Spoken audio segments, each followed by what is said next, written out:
Makin banyak orang mirip ngurusin hidup orang lain mulu. Mungkin hidupnya kagak penting. Banyak banget yang ngomongin, tapi gue jadi trending. Gue gak ambil pusing, mereka benci mungkin karena banyak yang ngomong. Gue harus dijaya, tampan gue bukan maling tapi gue diperhatikan.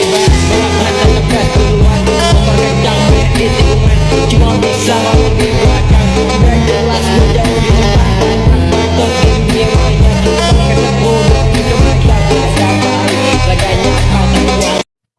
Halo semuanya, perkenalkan nama aku Vanesha Dugita Sakina. Aku mahasiswa semester 1 dengan nomor induk mahasiswa 25243006 dengan minat studi sarjana Teknologi Informatika Pertanian di Institut Pertanian STIP Yogyakarta. Di kesempatan kali ini, izinkan saya sedikit menjelaskan tentang bagaimana sih keteknikan pertanian terhubung dalam dunia informatika. Sebelum melanjut ke topik berikutnya, kita harus tahu dulu apa sih pertanian informatika itu.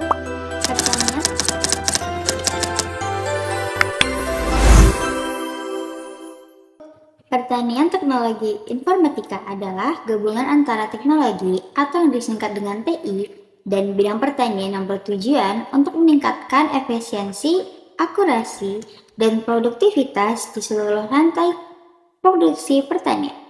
Pertanian teknologi informatika ini mencakup penggunaan komputer, sistem informasi, dan teknologi digital lainnya untuk mengolah data pertanian, mengotomisasi proses, dan membantu pengambilan keputusan yang lebih baik bagi para petani.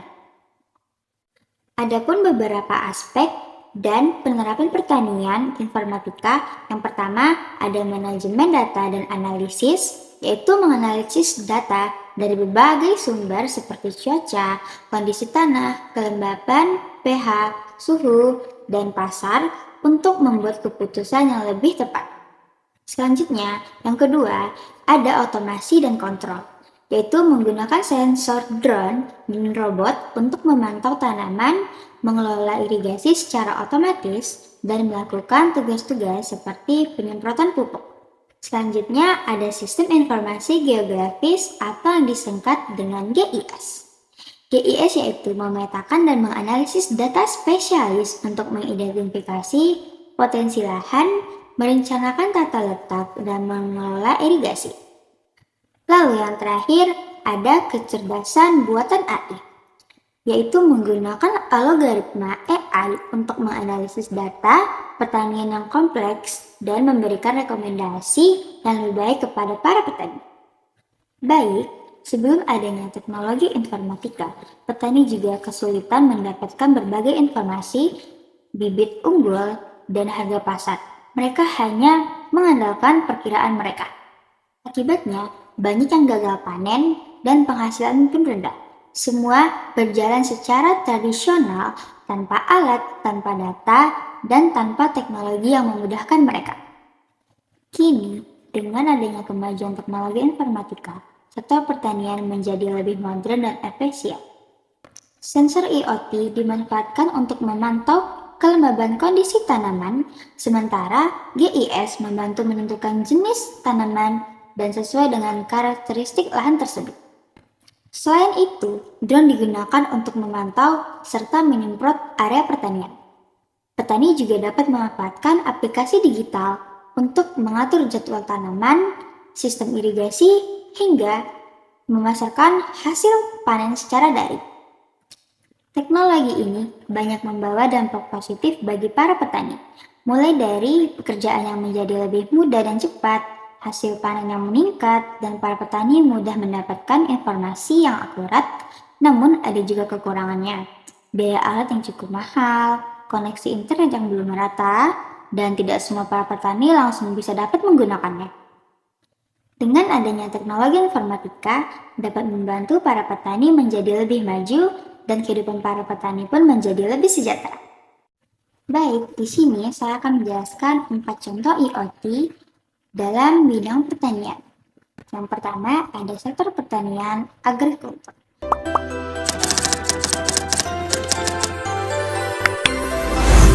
agrikultur merupakan salah satu sektor utama penggerak ekonomi Indonesia.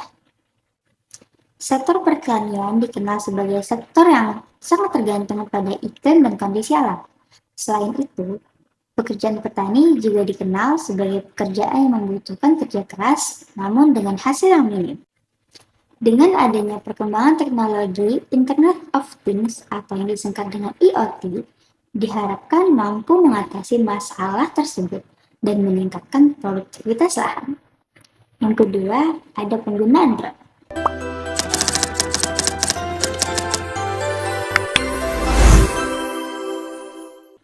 Drone juga merupakan alat yang berguna untuk membantu para petani.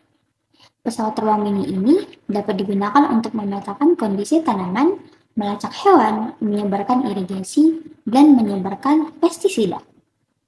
Drone tersebut dikontrol menggunakan aplikasi khusus yang dapat digunakan untuk menerima data sensor. Dengan demikian, petani tidak perlu mengelilingi sawah atau kebun untuk membasmi hama dan menyemprot tanaman. Selanjutnya yang ketiga adalah greenhouse farming.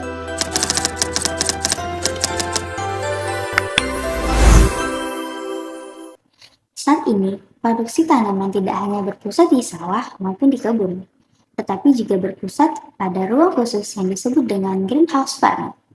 Apa itu greenhouse farming? Greenhouse farming adalah pengembangan tanaman di ruang khusus yang dilengkapi dengan material transparan. Tujuannya adalah supaya tanaman terhindar dari perubahan cuaca yang berlebihan dan hama. Penerapan inovasi Internet of Things atau yang disingkat dengan IoT di sektor ini adalah dengan menggunakan satu aplikasi terintegrasi untuk mengendalikan pencahayaan, suhu, kelembaban udara, dan berbagai kebutuhan pertanian lainnya di area ini. Dengan demikian, petani tidak perlu mengelilingi area untuk memeriksa kondisi tanaman maupun memberi pupuk dan pestisida. Selanjutnya, yang keempat ada livestock management. Tidak hanya pada tanaman, teknologi IoT juga dapat diterapkan pada livestock management atau pengelolaan peternakan. Contohnya pada chip pada sapi yang dilakukan oleh sebuah perusahaan peternakan di Tel Aviv, Israel. Dengan adanya chip pada tubuh sapi tersebut, perusahaan bisa membantu kondisi perilaku hewan ternak melalui sistem komputer sehingga perilaku aneh maupun kondisi yang tidak wajar, perusahaan bisa segera memisahkan sapi tersebut dari sapi lainnya. Baik, yang terakhir ada sensor tanah. Sensor tanah digunakan untuk mengukur berbagai parameter tanah seperti kelembaban, pH, dan suhu.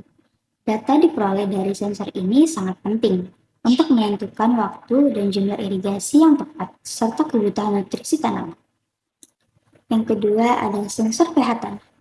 Sensor pH tanah mengukur tingkat keasaman atau alkalinitas tanah, membantu dalam menentukan jenis pupuk yang diperlukan. Yang ketiga ada sensor suhu tanah. Sensor suhu tanah memantau suhu tanah untuk memastikan kondisi optimal bagi pertumbuhan tanaman. Baik, Sobat Tani, di era digital saat ini pastinya semua menjadi lebih mudah. Bahkan untuk mengakses informasi saja bisa dari berbagai platform lainnya, termasuk bertani, bisa menjadi lebih mudah dengan adanya smart farming. Apa itu smart farming? Smart farming adalah konsep pertanian yang memanfaatkan teknologi terkini untuk perawatan yang dibutuhkan secara tepat dan akurat. Teknologi ini, teknologi yang dapat digunakan berupa robot, teknologi sensor, GPS, informasi of things atau yang disingkat dengan IoT, atau juga AI, dan berbagai teknologi lainnya. Teknologi-teknologi tersebut dapat membantu memberikan keputusan strategis disertai tindakan operasional dalam mengelola pertanian. Perbedaan smart farming dan pertanian tradisional adalah melalui pemanfaatan teknologi.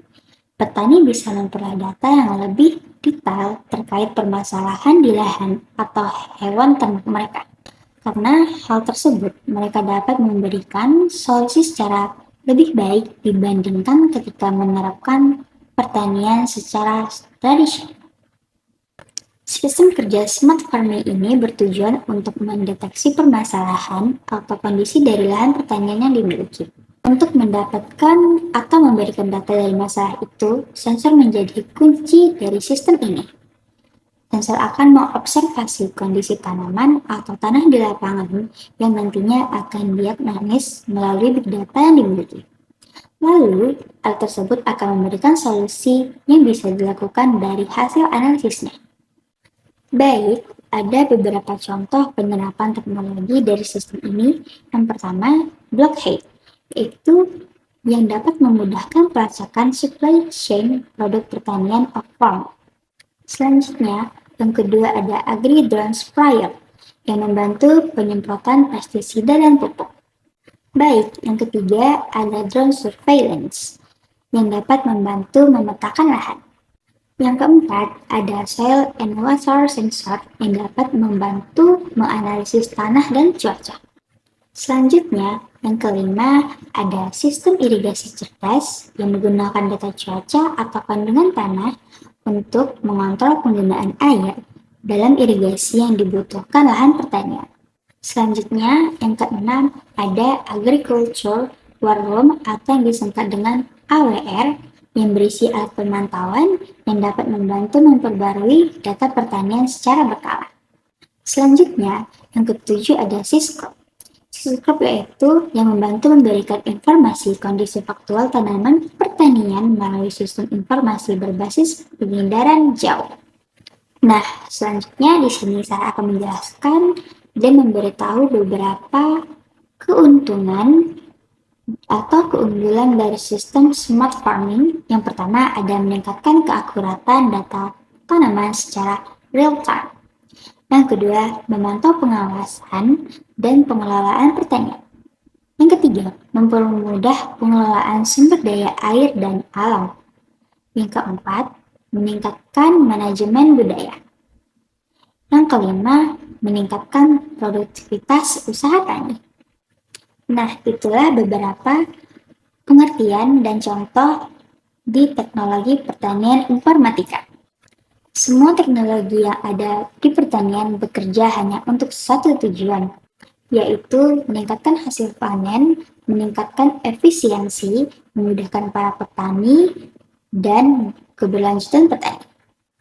Sebagai mahasiswa sarjana teknologi informatika pertanian di Institut Pertanian Stiper Yogyakarta, saya merasa sangat penting untuk memahami bagaimana teknologi informatika akan menjadi kunci bagi masa depan pertanian di Indonesia.